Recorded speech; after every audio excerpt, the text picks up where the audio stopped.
The moment I walked into the courtroom, my daughter Victoria giggled. It wasn't a nervous laugh. It was the cruel, dismissive sound of a child who thinks she has finally outsmarted her parent. She leaned over to her husband Jared and whispered loud enough for the bailiff to hear. "Look at him. He looks like a lost child. I bet he thinks we are taking him to a buffet." Jared didn't even look at me. He just shook his head with that arrogant smirk I had wanted to wipe off his face for 15 years, staring at his phone as if checking the sports scores was more important than the man whose life he was trying to dismantle. They sat there in their designer suits paid for with money they had stolen from my accounts, confident that this was the end of the line for Harrison Caldwell. They thought they were looking at a senile, helpless 70-year-old man who needed a guardian. But then the Honorable Judge Anderson looked up from his docket. He was a stern man, known for his lack of patience, but when his eyes met mine, the color drained from his face instantly. His hand, which had been reaching for his gavel, started to tremble. He took off his glasses, rubbed his eyes, and looked again as if he was seeing a ghost. The silence in the room became heavy, suffocating. Judge Anderson leaned into his microphone, his voice barely a whisper that echoed through the silent room. "My God, is that really him?" Everyone turned. The court reporter stopped typing. The bailiff straightened his spine. Victoria stopped giggling. Her smile faltered, replaced by a flicker of confusion. She looked at the judge, then back at me, then at the judge again. She didn't understand. She didn't know that the man she called a useless old fool was known in these very halls as the Gavel, a federal judge who had put away more organized crime bosses than she had shoes in her closet. I didn't say a word.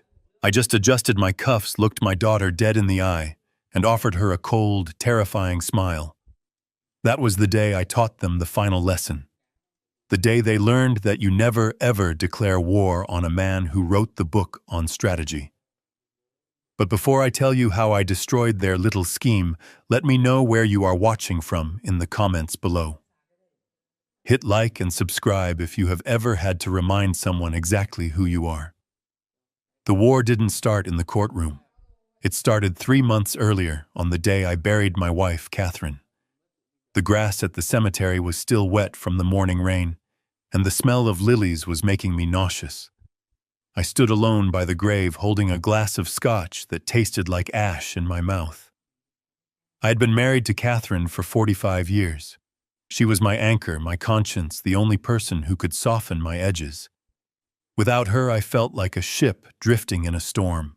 But while I was saying goodbye to the love of my life, my daughter and son-in-law were already calculating the inheritance. I watched them from across the room at the wake. Victoria wasn't crying. She was checking her makeup in her compact mirror. Jared wasn't comforting her. He was walking around my library, running his hands over my furniture, assessing the value of my antique book collection like an auctioneer. I have excellent hearing, a trait I kept hidden, just like I hid my sharp mind behind a mask of grief. I walked quietly toward the hallway and stood behind a pillar. "It is a big house," Jared whispered, his voice low and greedy.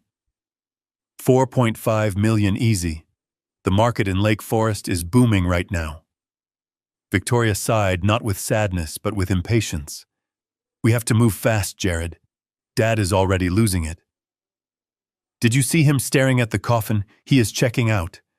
We need to get power of attorney before he spends it all on charity or something stupid." "We will move in next week," Jared replied. "We will tell him it is to take care of him. Once we are inside, we control the environment. We control the mail, the phone, the accounts. He won't even know what hit him."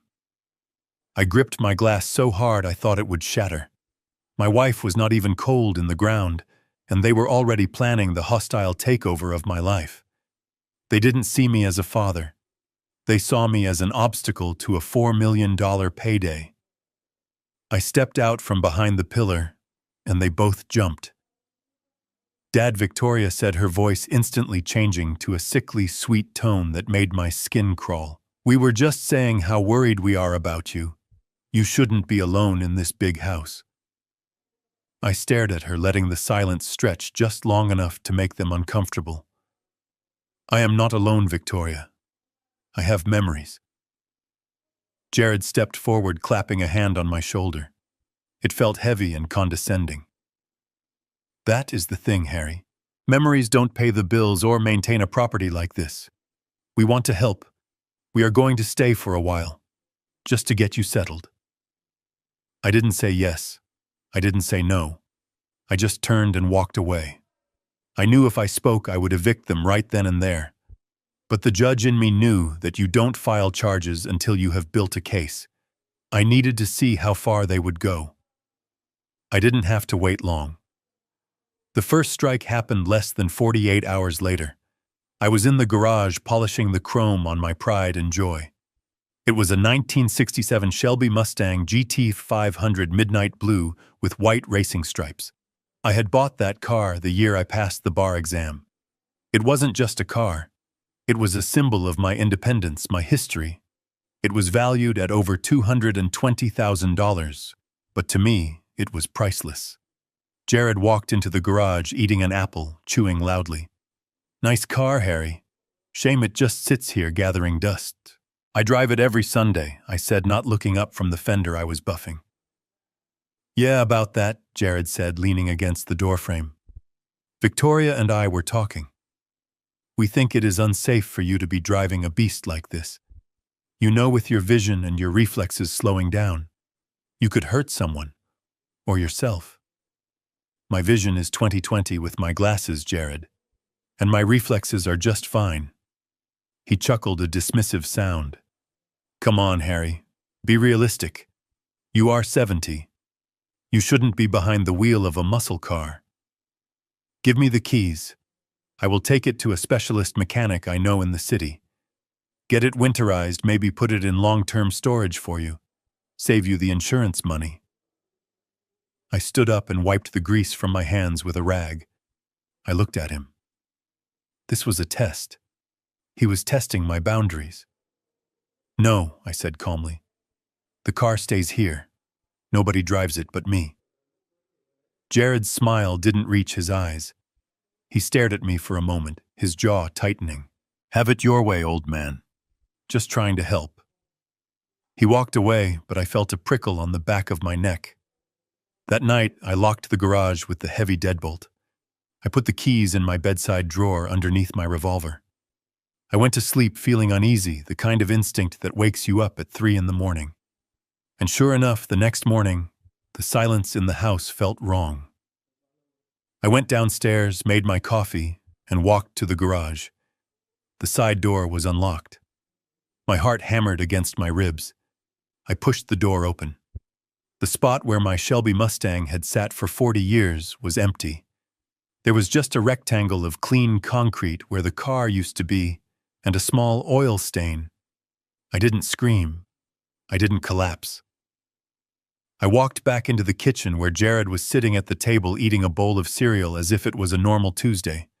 Victoria was scrolling on her tablet. Where is my car? I asked. My voice was low, controlled. Jared didn't even look up. I told you, Harry. I took it in for service. I did you a favor. I woke up early, saw the tires looked a little low, and thought, let me help the old guy out. It is at the shop. Which shop? I asked. Give me the number. Oh, it is a guy in Chicago. Don't worry about it. I will handle the paperwork.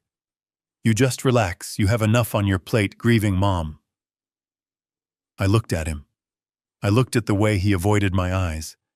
I looked at Victoria, who was refusing to look up from her screen. I walked back upstairs to my bedroom and opened the drawer. The keys to the Mustang were still there, exactly where I had left them. Jared hadn't taken the car with the keys.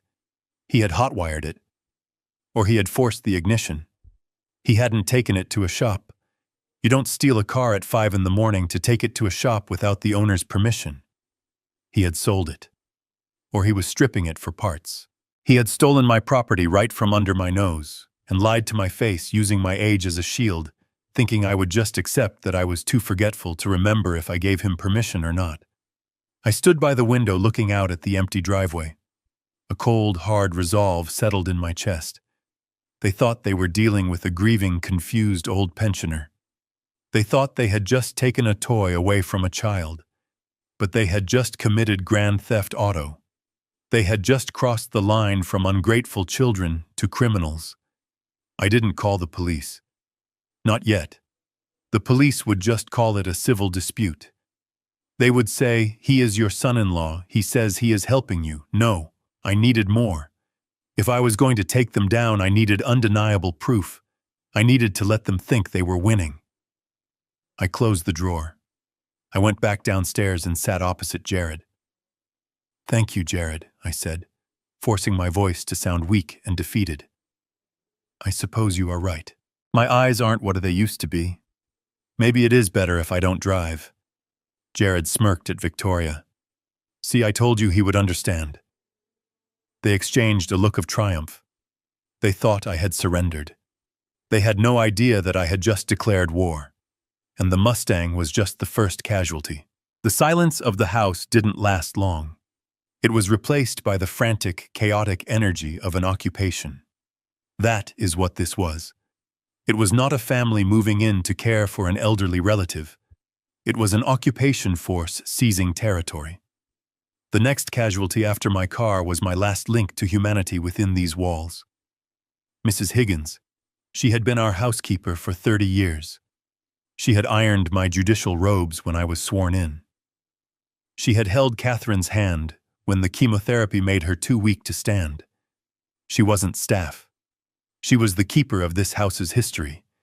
But to Victoria and Jared, she was a witness, and witnesses needed to be eliminated. It happened in the library. I was sitting in my leather armchair, pretending to stare vacantly at a wall, a performance I was perfecting hour by hour. Victoria stormed in her heels, clicking aggressively on the hardwood floor. She was holding a tarnished silver spoon, one of the antique pieces from Catherine's grandmother's set. Miss Higgins followed her, looking small and terrified, twisting her apron in her hands. "You are stealing from us," Victoria shrieked. Her voice was shrill, theatrical. "I found this in your bag. Don't lie to me." Mrs. Higgins was trembling. "Miss Victoria, I would never. I was polishing them. I must have put it in my pocket by mistake when the phone rang. I have worked here for 30 years. Mr. Harrison knows me." She looked at me, her eyes pleading, desperate for the man she knew to step forward and defend her. "Mr. Harrison, please tell her." I gripped the armrests of my chair. Every fiber of my being wanted to stand up to use my courtroom voice, the voice that had silenced mob bosses and corrupt senators, and order my daughter to get out of my house. I wanted to tell Mrs. Higgins that she was untouchable. But I couldn't. If I showed strength now, they would be on guard. They would cover their tracks. To catch them, I had to be the victim. I had to let them believe I was gone. I looked at Mrs. Higgins, forcing my eyes to look glassy and confused. "Who is stealing?" I mumbled, my voice trembling. "Where is Catherine? Catherine will sort it out." Victoria let out a huff of triumph. "Mom is dead, Dad. Remember, you are confused again. See, he doesn't even know what day it is." She turned back to Mrs. Higgins, her face twisting into a sneer. "You are fired. Get your things and get out. Now, or I call the police." Mrs. Higgins began to sob. It was a broken, devastating sound. She didn't argue. She knew who held the power now. She turned to leave, her shoulders slumped in defeat. "Wait," I said. It came out softer than I intended, but it stopped them. I struggled to stand up, leaning heavily on my cane, feigning a tremor in my legs. "I want to say goodbye." Victoria rolled her eyes. "Fine. Make it quick. She is a thief, Dad. Don't let her touch you." I shuffled over to Mrs. Higgins. She looked at me with such pity, such sadness. She thought I was lost. She thought I had abandoned her. I pulled her into a hug, a clumsy old man's hug. As I did, I slipped my hand into her apron pocket. I had been carrying a check for $10,000 and a small note in my pocket for 2 days, knowing this moment would come. I had written the check from an old account Victoria didn't know about yet. I leaned in close my mouth near her ear. Under the pretense of a confused whisper, I spoke with absolute clarity. Take the money. Call the number on the paper. Do not speak to anyone else. Wait for my signal. I trust you. I felt her stiffen. She pulled back slightly, looking into my eyes. She saw it then. The spark, the intelligence. She realized the lights were still on. She blinked, wiping her tears, and gave a tiny, imperceptible nod. Goodbye, Mr. Harrison, she said, her voice steady now. You take care of yourself. She walked out with her head held high. Victoria slammed the door behind her, locking it with a satisfying click. That is better, she said, dusting off her hands as if she had just taken out the trash. Now we can get some people in here who we can actually trust. People who know their place. Phase 1 of isolation was complete. Phase 2 began before lunch. Jared walked into the living room with a bundle of cables in his hand. He had a fake smile plastered on his face, the kind a used car salesman wears when he knows the transmission is about to blow. Hey, Harry, he said, cheerful and loud. I was thinking. All this noise, the phone ringing, the news, the internet. It is too much stress for you. The doctor said you need peace, quiet. So I did you a favor. He held up the cables. They were the cords to the landline phones. Every single one of them. I disconnected the home phones, he continued. No more telemarketers bothering you. And I changed the Wi-Fi password. You don't need to be staring at screens all day. It is bad for your brain. We need to focus on your rest. He wasn't suggesting it. He was informing me. He had severed my lines of communication with the outside world. He had turned my own home into a bunker. But I stammered, trying to sound pathetic. What if I need to call someone? What if I need help? Jared patted my shoulder. That is what we are here for, Harry. You need something, you ask us. We are your connection now. You don't need to talk to anyone else. Who would you call anyway? All your friends are dead or retired. We are your family. We are all you have. The cruelty of it was breathtaking. He was smiling while he suffocated me. He was telling me I was a prisoner for my own good. I looked at the cables in his hand.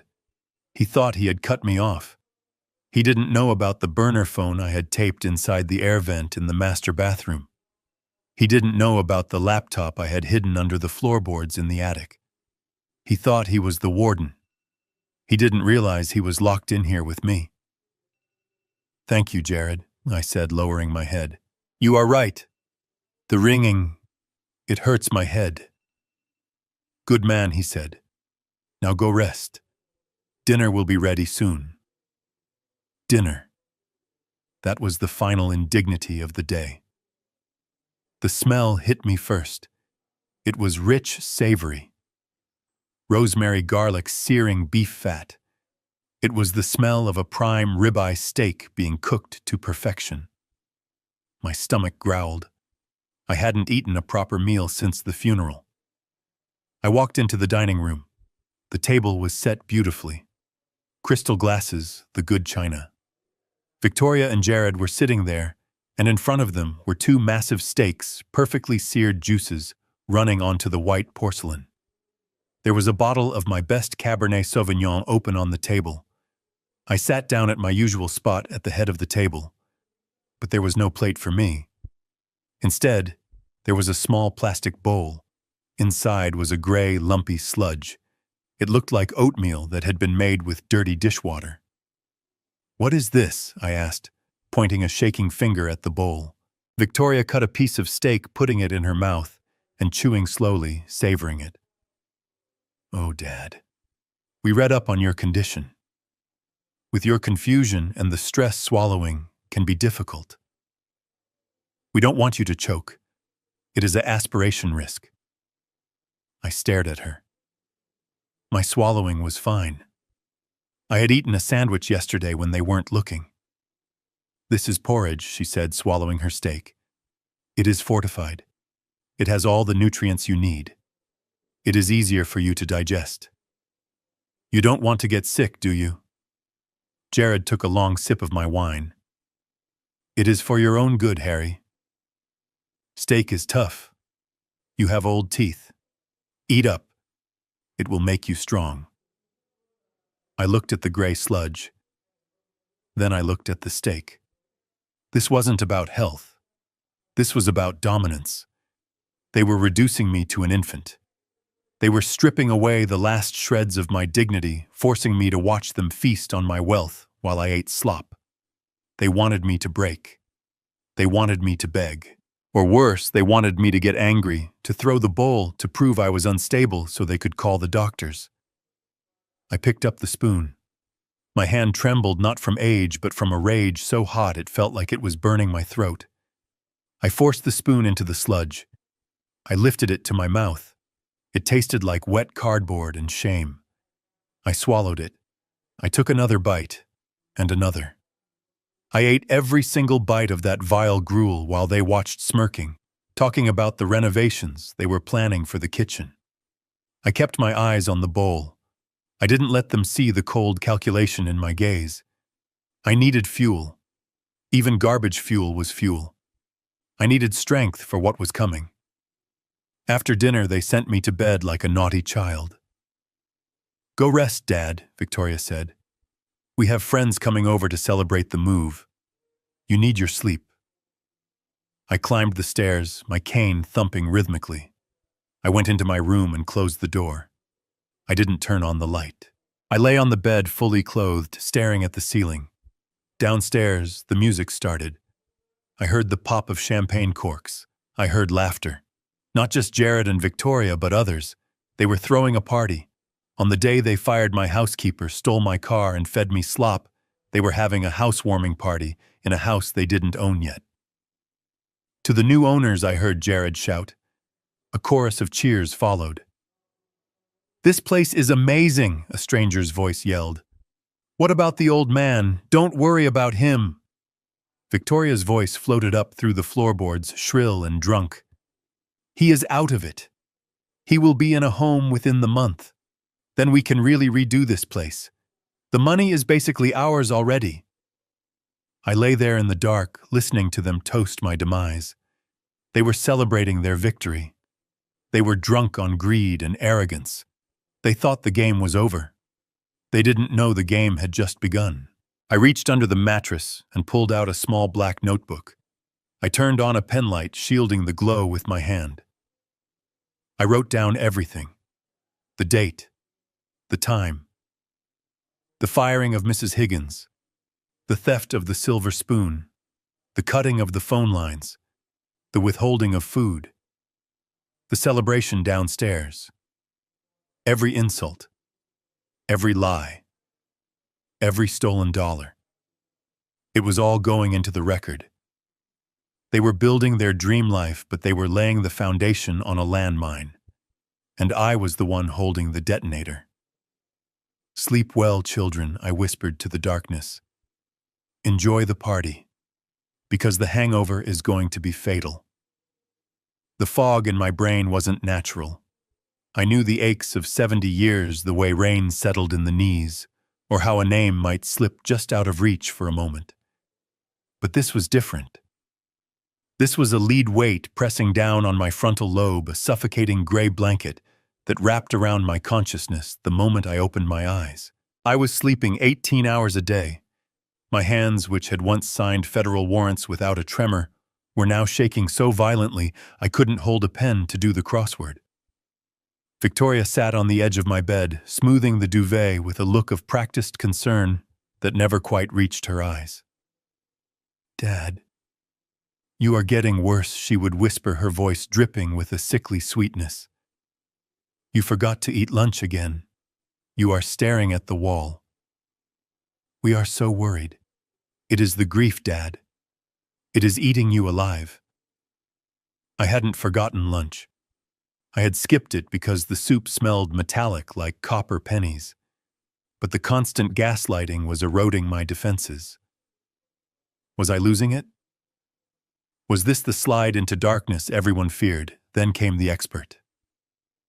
It was a humid Tuesday afternoon. I was bundled in a blanket in the sunroom, fighting the crushing urge to close my eyes. Jared walked in, followed by a man I had never seen before. "Dad!" Jared boomed, his voice too loud for the small room. "This is Dr. Evans. He is a specialist. We called him for a house call since getting you to the car has been such a struggle lately." I lifted my heavy head to examine this specialist. In 40 years on the bench, I learned to read a man by the details he forgets to hide. Dr. Evans wore a white coat, but it was ill-fitting, yellowed at the collar. He wouldn't meet my gaze. He looked at my chin, my shoulder, the window, never my eyes. But it was his shoes that condemned him. They were expensive loafers, but the leather was scuffed raw at the toes, and there was dried mud caked thick around the heels. A high-end geriatric specialist making house calls in Lake Forest does not walk through mud. He smelled of stale tobacco and nervous sweat. "Mr. Caldwell," Dr. Evans said, reaching for my wrist. His hands were clammy. "Let us check those vitals." The examination was a farce. He listened to my heart for 3 seconds through a thick wool sweater. He flashed a penlight across my face so fast he couldn't possibly have checked my pupil response. He asked nothing of my history, my diet, my pain. He stood up abruptly, turning to Victoria and Jared. "It is as I suspected," he said, pulling a prescription pad from his pocket. "Rapid onset dementia, likely aggravated by the trauma of your wife's passing. It is aggressive. We need to manage the symptoms immediately to prevent violent outbursts." Violent outbursts, so I was barely strong enough to lift my head. "Is there a cure?" Victoria asked, clasping her hands. "No cure," Evans said, shaking his head. "Just management. I am prescribing a specialized sedative. It will keep him calm. It is a custom compound. Very effective. I brought the first month's supply so you don't have to wait." He reached into his battered bag and pulled out a plain orange bottle. No pharmacy label, no dosage instructions, just a bottle of small, bright blue pills. "This feels highly irregular, doctor," I rasped. "Where is the label?" Jared stepped between me and the doctor, pushing me gently back into the chair. "Don't agitate yourself, Harry. The doctor knows best. This is concierge medicine. Only the best for you." Evans fled the room as if the police were at the door. I heard them whispering in the hallway. Money changing hands. When Jared returned, he held a glass of water and one of the blue pills. "Time for your medicine, Harry," he said. I looked at the pill. It was the color of antifreeze. My instincts screamed. This wasn't medicine. This was a sentence. If I took this, I would never wake up. Not really. I would be the zombie they claimed I was, but if I refused, they would force it. Or they would call the authorities and claim I was dangerous, using Evans's diagnosis to commit me. I took the pill with a shaking hand. I placed it on my tongue. I took a large gulp of water. "Good man," Jared said. I swallowed the water, but I slid the pill under my tongue, tucking it into the soft pocket of flesh. It was a trick I learned from a drug mule witness back in '95. It burned. "I feel tired," I mumbled.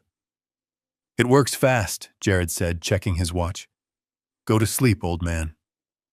He left. I waited until his footsteps faded. I shuffled to the corner of the room where Catherine's favorite plant stood.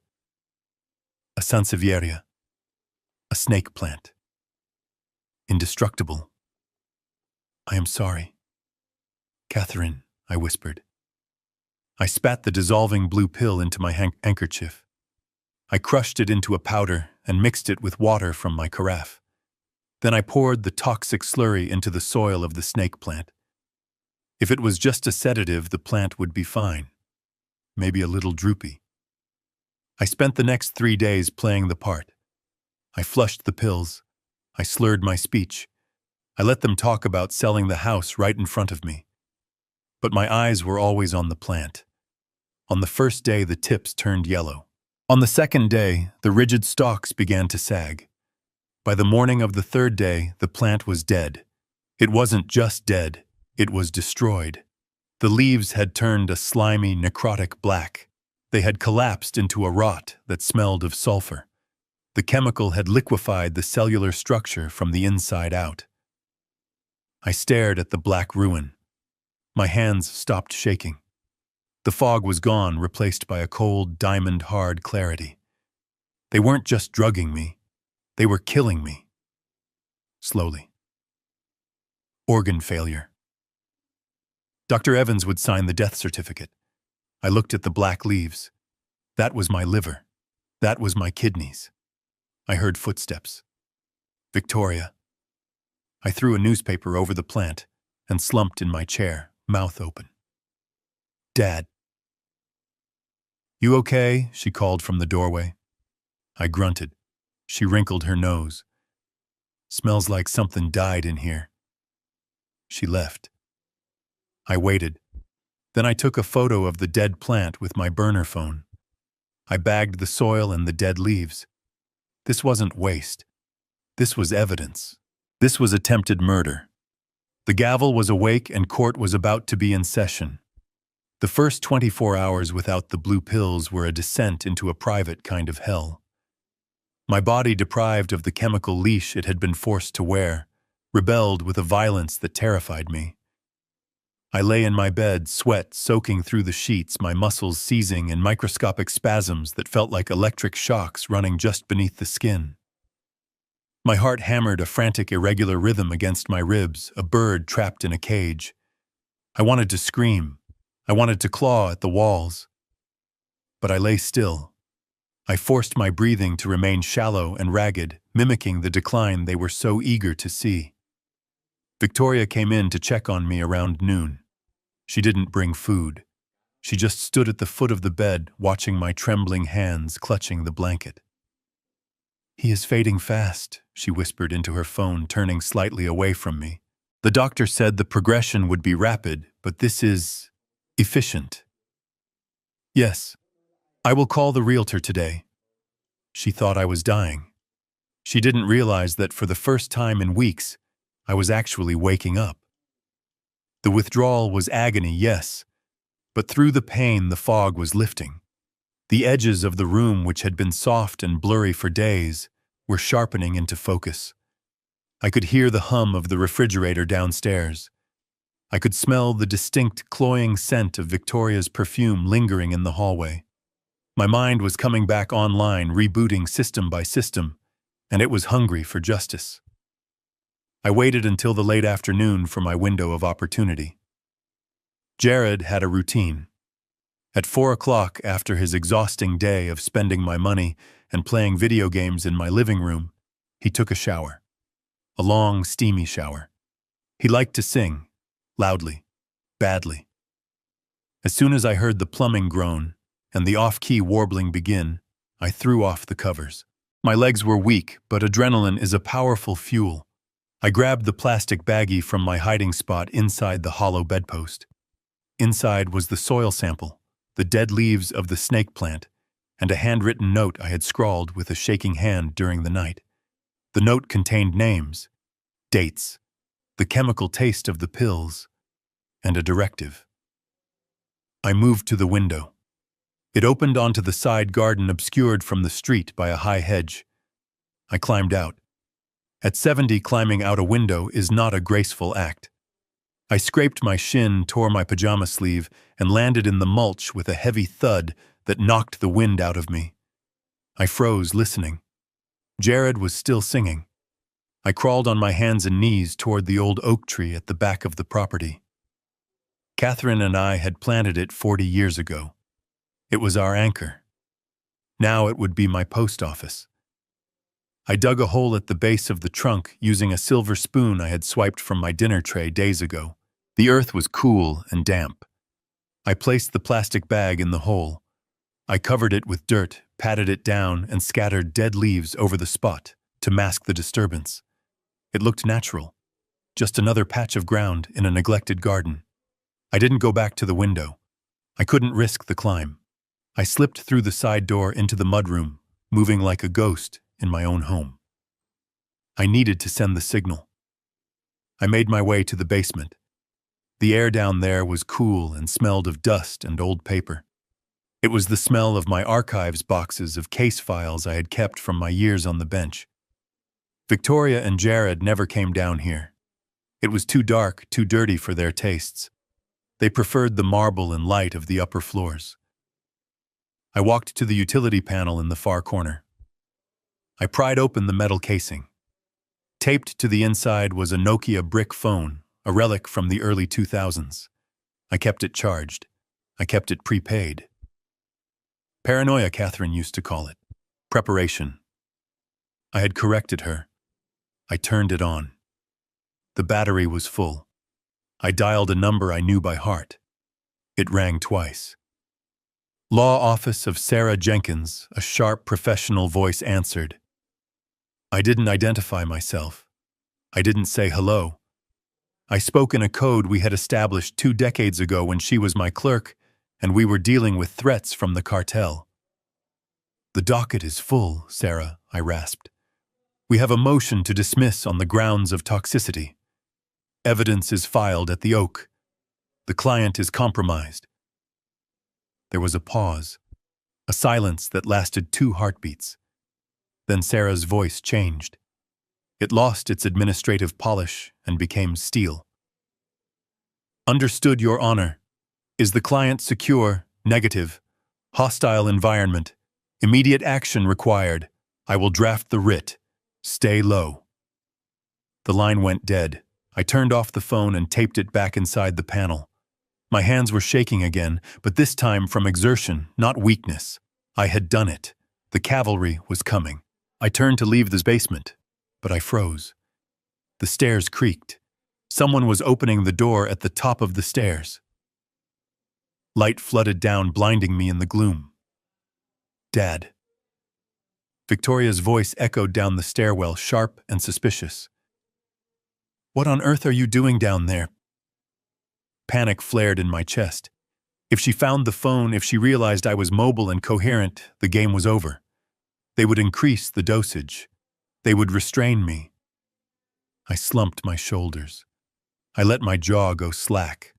I turned slowly, shuffling my feet, looking not at her, but at a dark corner of the room. Here, kitty, kitty. I mumbled, my voice trembling with a pathetic, confused hope. Whiskers. Are you down here, boy? Come here, Whiskers. Daddy has some milk. Victoria sighed, a sound of pure exasperation. She walked down 2 steps, peering into the darkness. Dad, Whiskers died 5 years ago. You know that. I looked up at her, letting tears well in my eyes. No. No, I heard him. He is hungry. Catherine said he is hungry. Where is Catherine? She needs to feed the cat. Victoria shook her head, her face twisting in disgust. You are losing your mind, old man. Mom is dead. The cat is dead. There is nobody down here but you and the dust. Come upstairs before you fall and break a hip. I don't have time to take you to the ER today. She turned and walked back up, leaving the door open. I stand there for a moment, letting the mask fall. I wiped the tears from my eyes. Whiskers had been a good cat. He was serving me even from beyond the grave. I shuffled up the stairs, back to my prison, back to the blue pills I would hide in my cheek, and back to the waiting game. They thought I was chasing ghosts. They didn't know the ghost was hunting them. The hours between the dead drop at the oak tree and the middle of the night were an exercise in excruciating patience. I lay in my bed, listening to the house settle my body, screaming for the sedatives I had denied it. The tremors were worse now, a constant low-frequency vibration in my hands and legs that made the bed frame rattle if I didn't tense every muscle to control it. But I welcomed the pain. The pain was real. The pain was clarity. It was a constant reminder of why I was fighting. Around midnight, a new sound drifted up from the floorboards. It wasn't the boisterous partying of the previous night. It was the low, murmured arguing of conspirators who were starting to feel the pressure of their own timeline. I needed to know what they were saying. I needed to know the state of the battlefield. I forced myself up. My joints popped loud in the silence of the room. I froze, waiting for a reaction, but none came.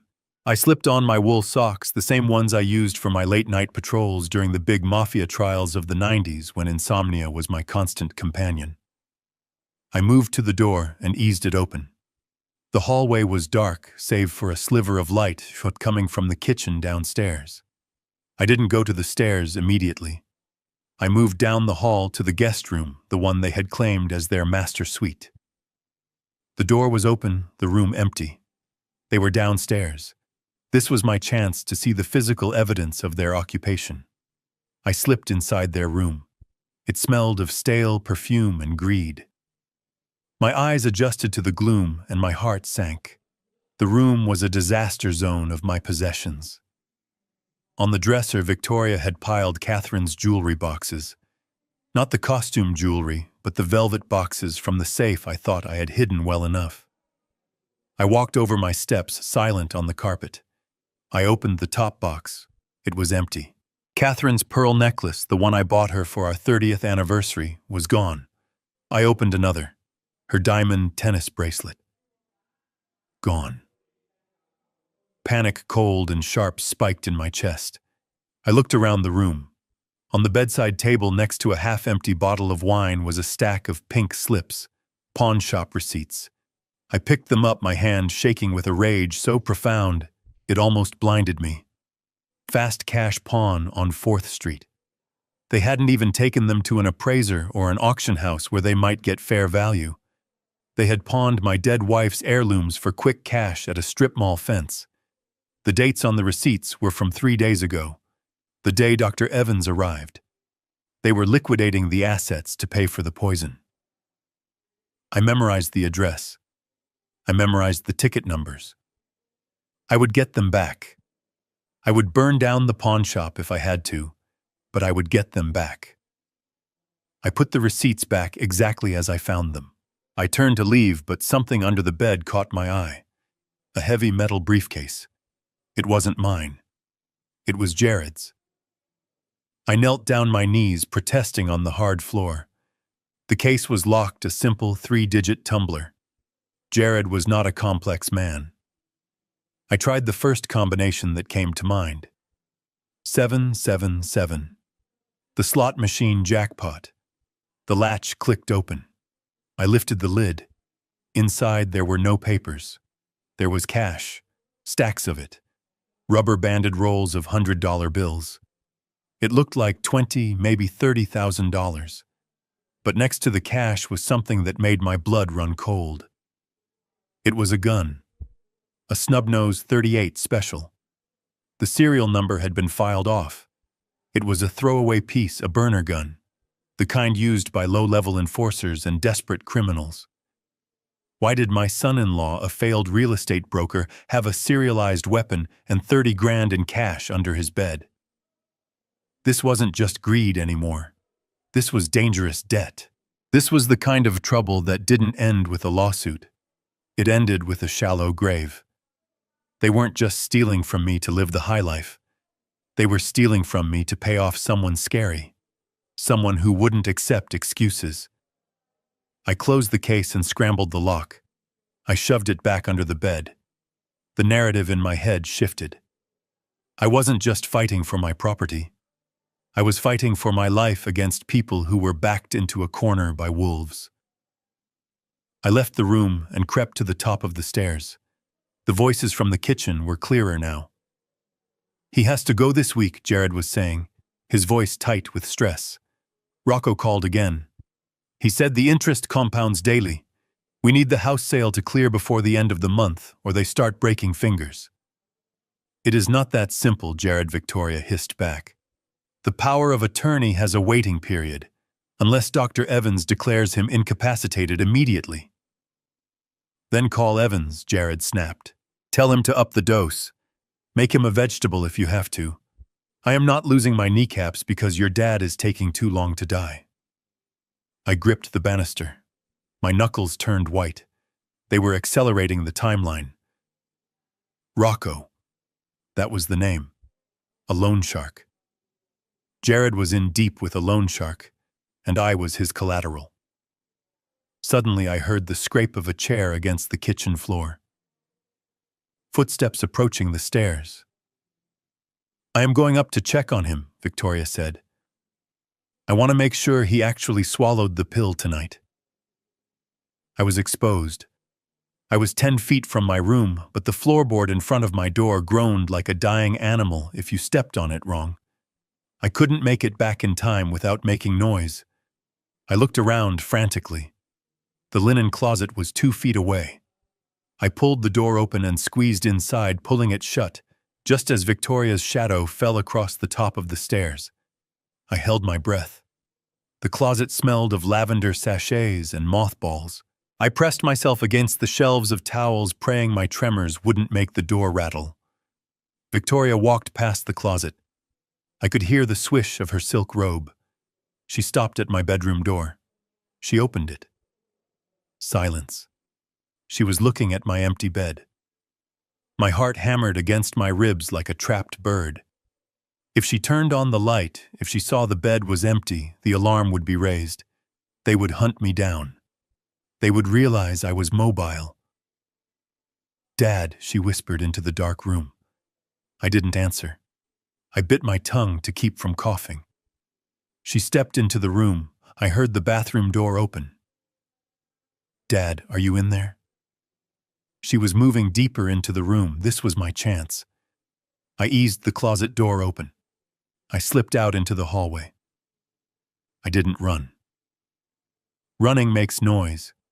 I flowed. I moved with the muscle memory of a man who used to sneak into the nursery to check on his sleeping daughter without waking her. I reached the threshold of my room just as she was coming out of the bathroom.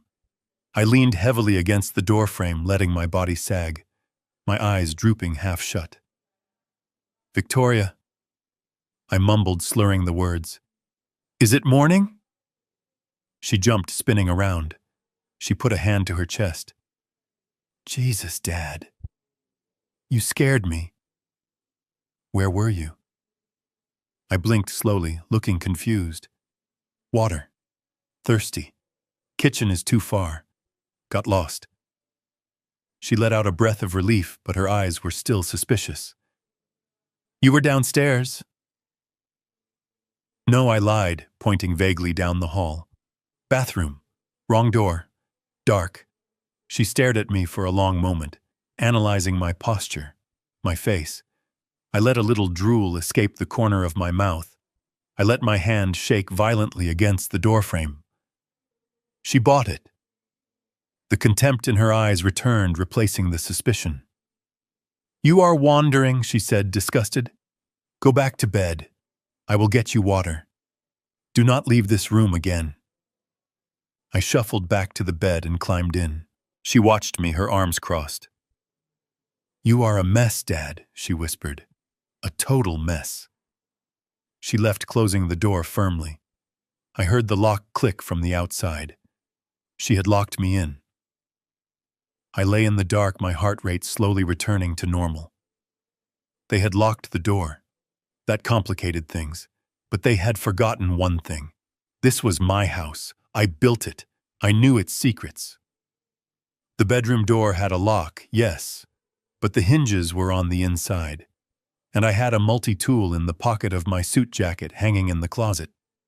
I waited 10 minutes until I heard them go into the guest room and the door close. Then I got up. I didn't go for the water. I went for the closet. I retrieved the multi-tool. It took me 3 minutes to pop the hinge pins. I lifted the door out of the frame, setting it gently against the wall. I was free again. But now I had new information. Pawn shop receipts, a gun, a loan shark named Rocco, and a deadline. They were desperate. Desperate people make mistakes, but desperate people are also dangerous. I needed to secure the financial evidence tonight. I needed to hack the laptop. I looked at the open doorway. The hallway was clear. The house was silent again. I took a deep breath, steeling myself against the pain in my joints. The investigation wasn't over. I had to go back into the belly of the beast. I had to get to the study. I moved into the hall, stepping over the threshold where the door used to be. I was a ghost in my own life, haunting the people who tried to kill me. And ghosts, as they would soon learn, are very hard to catch. I reached the door to my study. It was closed, but not locked. Jared was arrogant. He thought I was a drooling invalid incapable of turning a doorknob, let alone navigating a complex financial investigation. I pushed the door open. The smell hit me first. It was the scent of disrespect. Stale pepperoni pizza, cheap beer, and that cloying body spray Jared insisted on marinating in. My study, once a place of law and order, a place where I had written opinions that changed federal precedents, now smelled like a fraternity house basement. I walked to my desk. My beautiful hand-carved mahogany desk was cluttered with his garbage, empty cans, a half-eaten sandwich, and there, sitting in the center like a throne, was my laptop. I opened the lid. The screen flared to life, casting a ghostly blue light across the room. I squinted against the brightness. It asked for a password. I didn't need to hack it. I didn't need a decryption key. I knew my enemy. Jared was a simple man with simple vanities. I typed in the 6 digits I knew would be there. 041283. Victoria's birthday. Access granted. I didn't smile. There was no joy in being right about their stupidity. I navigated immediately to the browser. He hadn't even logged out of the bank portal. The Caldwell Family Trust dashboard was open. I looked at the balance. It was significantly lower than it had been a month ago. I clicked on the transaction history. My eyes scanned the lines looking for the bleed. It didn't take long to find the hemorrhage. There were a series of transfers, all labeled with vague, professional-sounding codes. Medical consulting fees, geriatric care management, lifestyle audit services. The recipient for all of them was a company called J&V Consulting LLC, Jared and Victoria. They weren't even trying to hide it. They had set up a shell company and were funneling my life savings into it, pretending they were paying for my care. I clicked on the most recent transfer, dated just yesterday. $450,000. Nearly $500,000 siphoned out in a single keystroke. That wasn't just theft. That was grand larceny. That was wire fraud. That was a federal crime carrying a sentence of up to 20 years. I took a deep breath, steadying my hand. I needed more. I minimized the browser and opened his email client. The inbox was a disaster of spam and gaming newsletters, but one subject line caught my eye. It was from a man named Fast Eddie.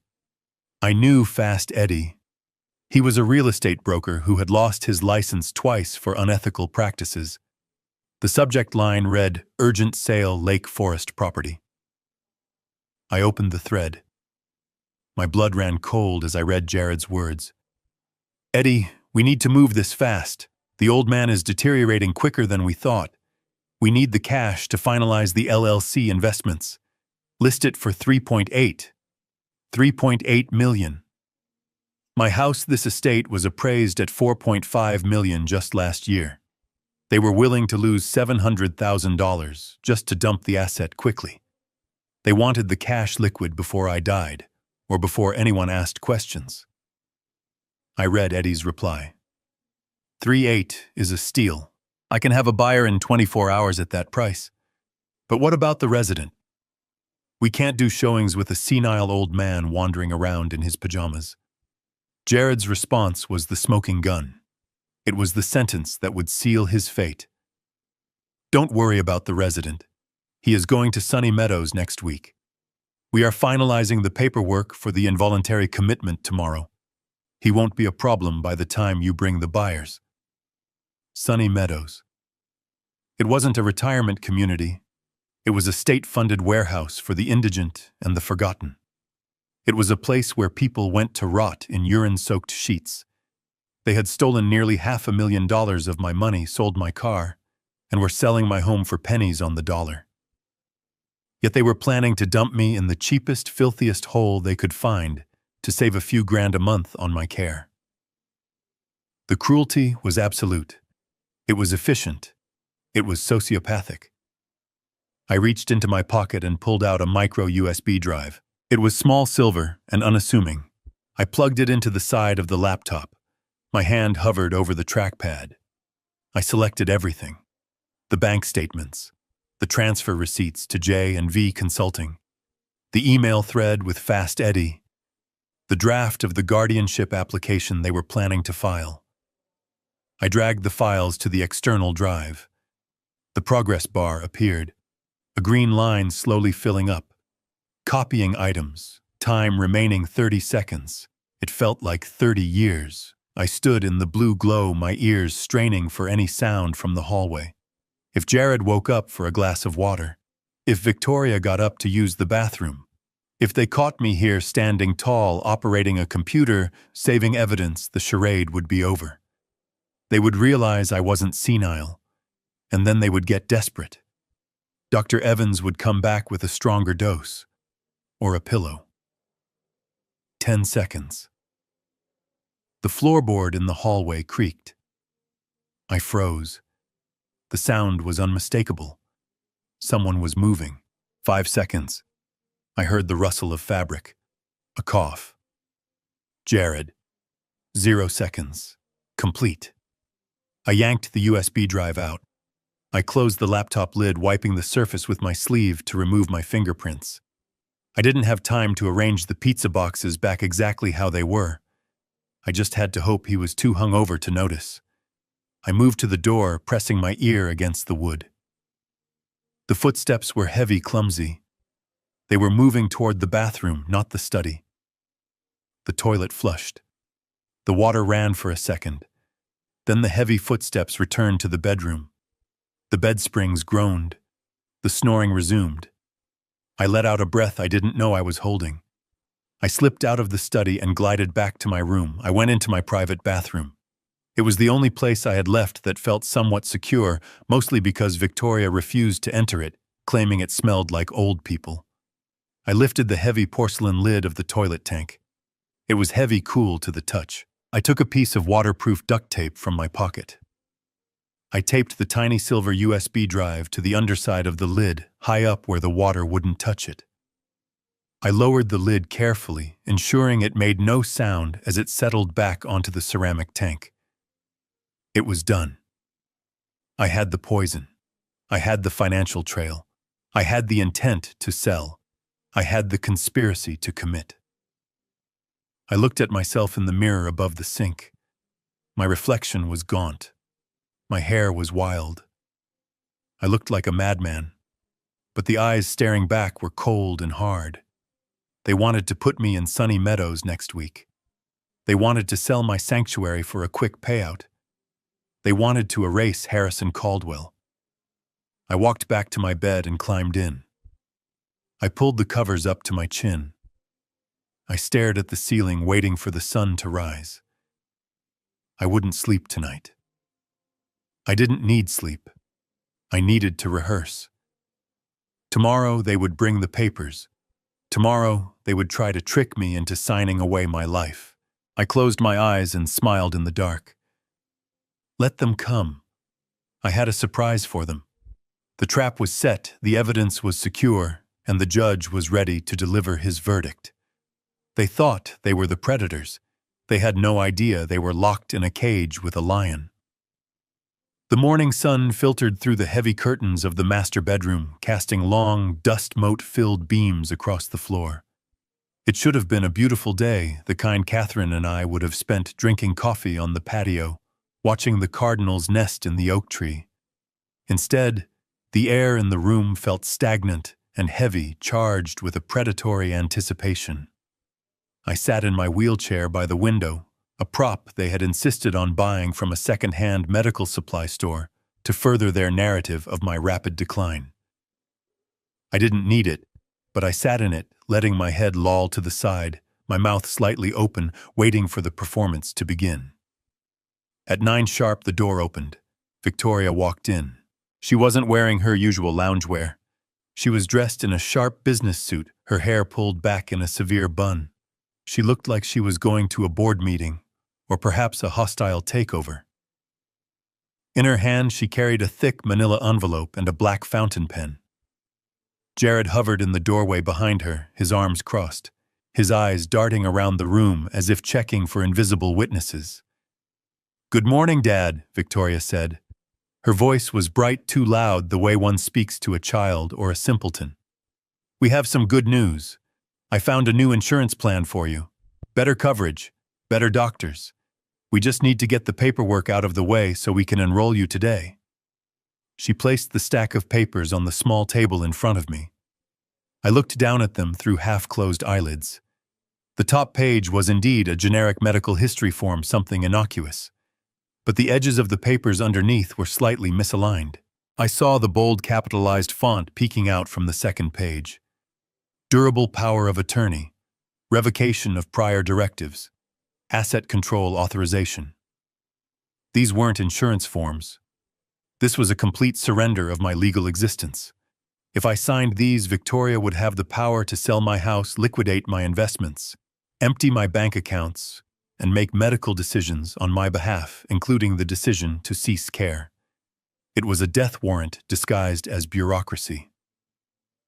"I need a pen," I mumbled, my words slurring together. "Here, Dad. Use this one." Victoria uncapped the fountain pen and pressed it into my right hand. My hand trembled. It wasn't entirely an act.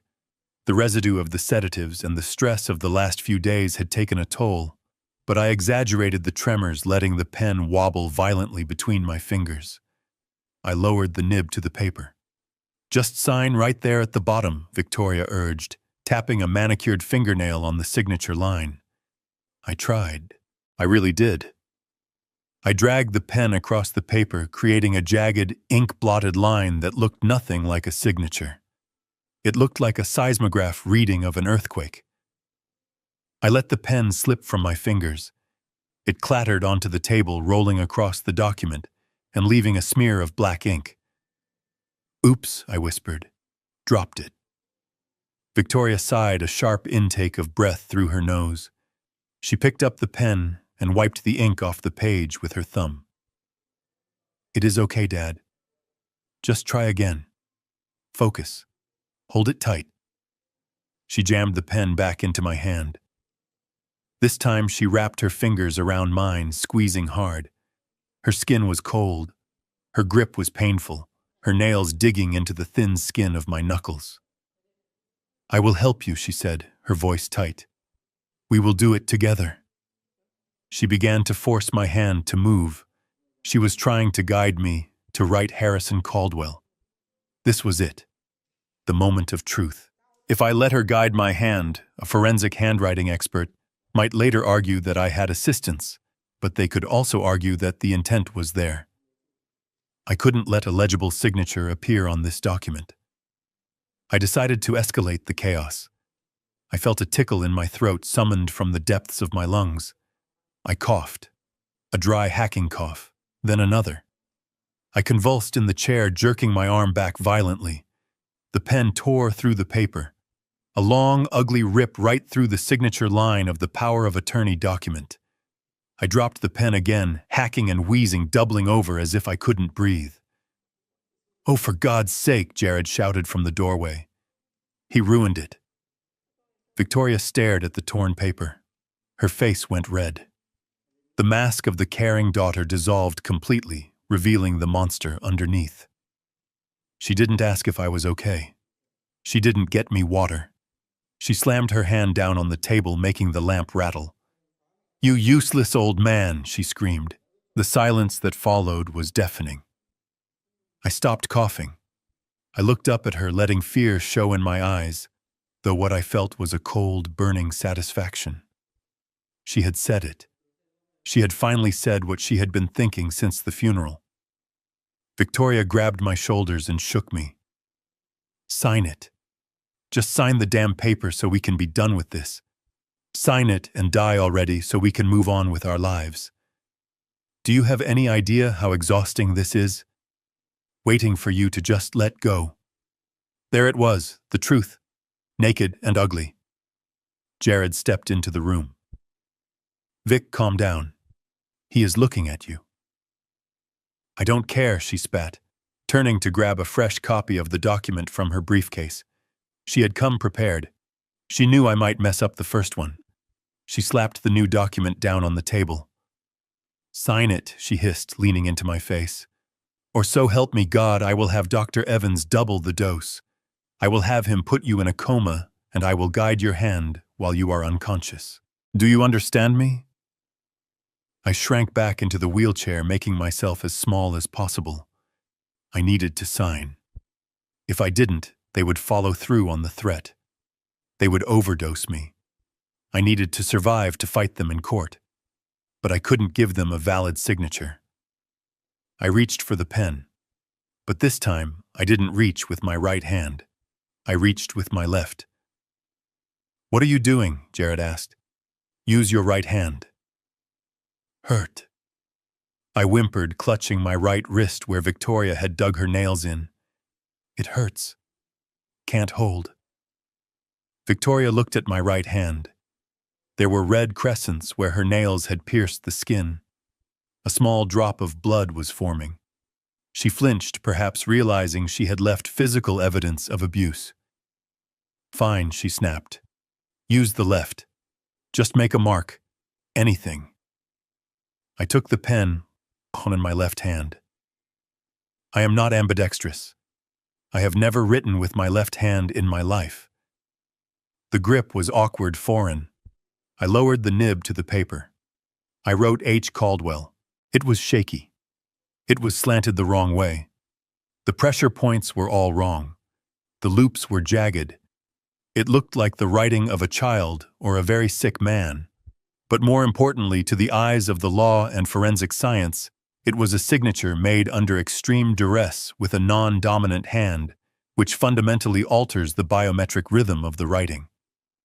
I knew because I had presided over a case in 1998 where a will was invalidated for this exact reason. A signature that deviates more than 40% from the baseline motor control of the subject is flagged as suspicious. By signing with my left hand, I was practically stamping the document with the word fraud in invisible ink. There I whispered, dropping the pen. "Done." Victoria snatched the paper up before the ink was even dry. She scrutinized it. It was ugly, but it was legible enough for a bank teller who didn't care to look too closely. Finally, she muttered. She didn't say thank you. She didn't apologize for the screaming or the shaking.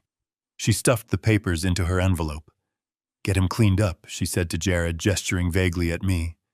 "He looks pathetic." She marched out of the room, the heels of her shoes striking the floor with the rhythm of a victory march. She thought she had just won the keys to the kingdom.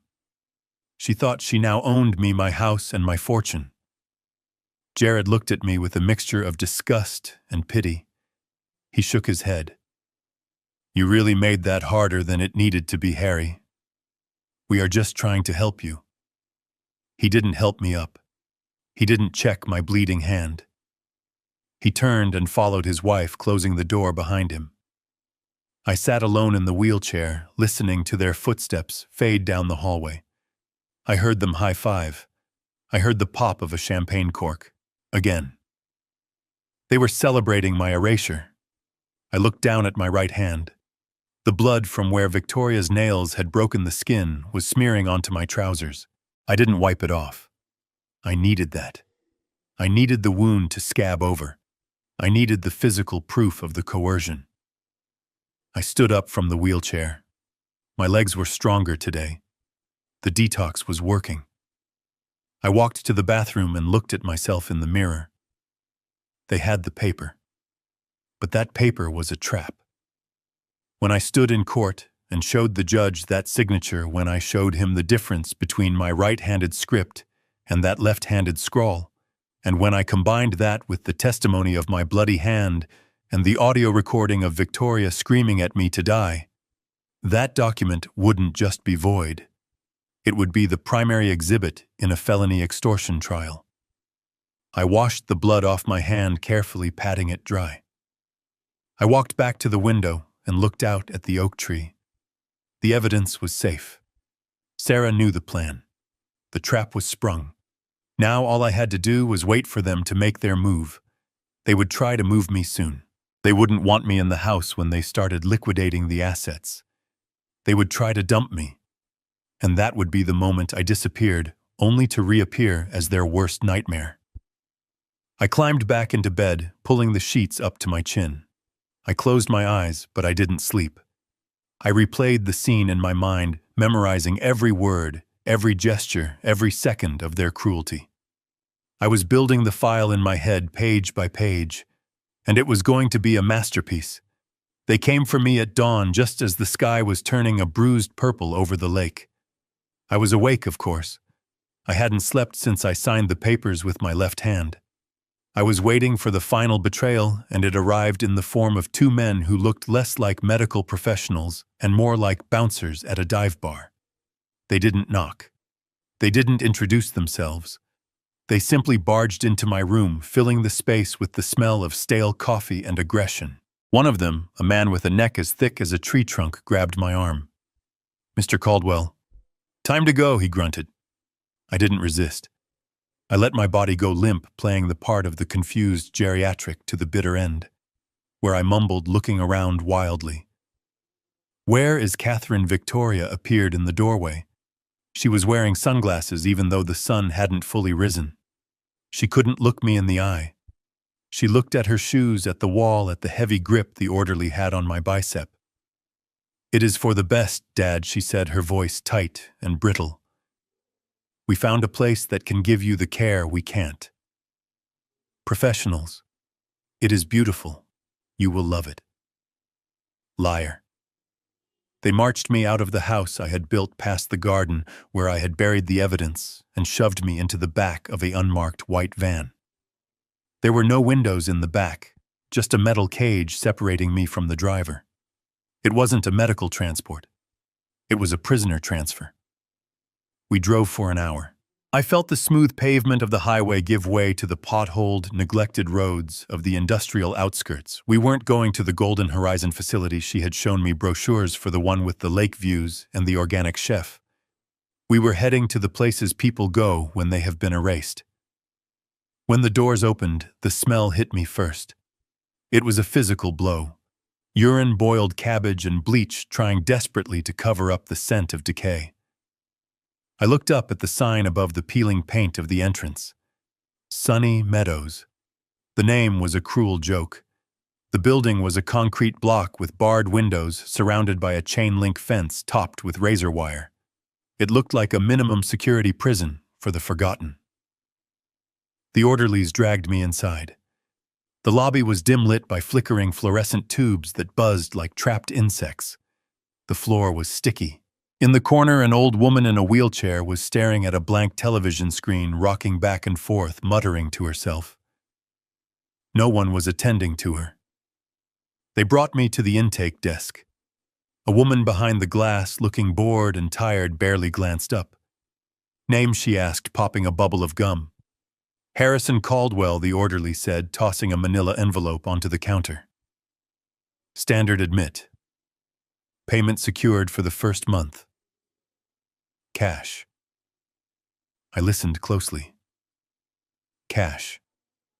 That meant no paper trail, no bank transfer linking this hellhole to my accounts. "Room 304, the woman said, handing him a key. "It is a double. He is bunking with Mr. Henderson. Tell him not to mind the screaming at night. Henderson has night terrors." They dragged me down a hallway that seemed to stretch into infinity. The rooms were cells, 2 beds, a sink, a toilet with no seat. They shoved me into room 304. My roommate was a skeletal figure curled into a fetal position, on a mattress that was thinner than a yoga mat. The big orderly pushed me onto the empty bed. "You stay here, Pops. Lunch is at noon. Don't cause trouble or we sedate you." They left, locking the door from the outside. I sat on the mattress. It crunched. Plastic. They had put plastic covers on the mattress to make it easier to hose down. I looked around the room. There was mold growing in the corner of the ceiling. The window was caked with grime so thick I couldn't see outside. This was it. This was their plan. They had stolen my car, my money, my home, and now my freedom. And the cost, I saw a flyer taped to the back of the door. Monthly rates starting at $800. $800. I did the math in my head, a cold fury rising in my chest. They had just cleared nearly $500,000 from my trust. They were about to sell my house for almost $4 million. And they had dumped me in a place that cost less than their monthly car lease. They weren't just greedy. They were cheap. They didn't just want me gone. They wanted to maximize the profit margin on my disposal. They valued my life, my comfort, my dignity at $800 a month. I sat there for 2 hours. I listened to Mr. Henderson moan in his sleep. I watched a cockroach scuttle across the floor. I felt the weight of the injustice pressing down on me, turning the carbon of my anger into a diamond of resolve. Then I checked my watch. It was 10:00 a.m. If my calculations were correct, Victoria and Jared were currently at brunch toasting to their new freedom. They thought I was processed, locked away, and silenced. They had likely thrown away my phone, assuming I was too senile to know how to use it anyway. But they forgot one thing. I was the gavel. And I never went into a high-stakes situation without backup. At 10:15 a.m., the front doors of Sunny Meadows burst open. I heard it from my room down the hall. A commotion. Voices raised. Not the usual shouts of the residents, but a sharp, authoritative voice that cut through the stagnant air like a knife. I demand to see the director immediately. It was Sarah. I stood up. I walked to the door and pressed my ear against it. "You cannot just barge in here," the receptionist squeaked. "I am a partner at Jenkins & Associates." Sarah's voice boomed, echoing off the linoleum. "I have a writ of habeas corpus issued by the Federal Court of the Northern District of Illinois, signed by Judge Anderson himself not 20 minutes ago. You are holding a United States citizen against his will without valid medical cause and based on fraudulent power of attorney documents. If you do not open door 304 in the next 30 seconds, I will have this entire facility shut down for health code violations, elder abuse, and kidnapping before you can finish popping that gum. Do you understand me?" There was a silence, then the frantic jingle of keys. Footsteps hurried down the hall. Not the heavy plodding of the orderlies, but the sharp, rapid click of expensive heels. The lock turned. The door swung open. Sarah stood there. She was a vision of legal vengeance. She wore a tailored black suit that cost more than this entire building. She held a leather briefcase in one hand and a court order in the other. Behind her, the facility director, a sweating man in a cheap tie, looked like he was about to vomit. "Mr. Caldwell," Sarah said, her voice softening just a fraction as she looked at me. "Are you ready to check out?" I straightened my spine. I brushed a speck of dust from my pajama sleeve. I looked at the director. "I will be expecting a full refund of the $800, I said calmly. "And I suggest you get a lawyer. A good one." We walked out of Sunny Meadows without looking back. Sarah's car, a black S-Class Mercedes, was idling at the curb. The driver opened the door for me. The leather seats were soft, smelling of new car and safety. As soon as the door closed, shielding us from the stench of the facility, Sarah handed me a bag. "I took the liberty of stopping at your tailor," she said, "and I brought your shaving kit. I didn't waste time." While we drove back toward the city, toward the courthouse, I transformed. I used the vanity mirror and the electric razor to shave off the gray stubble of the senile old man. I wiped the grime from my face with a hot towel from the car's cooler. I stripped off the humiliating pajamas Victoria had dressed me in and put on the charcoal 3-piece suit Sarah had brought. It was my armor. The fabric was familiar, empowering. I tied my tie a Windsor knot, perfect and tight. I put on my gold cufflinks. I slid my watch onto my wrist. I looked at my reflection in the glass. The old man who shuffled and mumbled was gone. In his place sat Harrison Caldwell. Sarah watched me, a small, fierce smile playing on her lips. We have the toxicology report from the FBI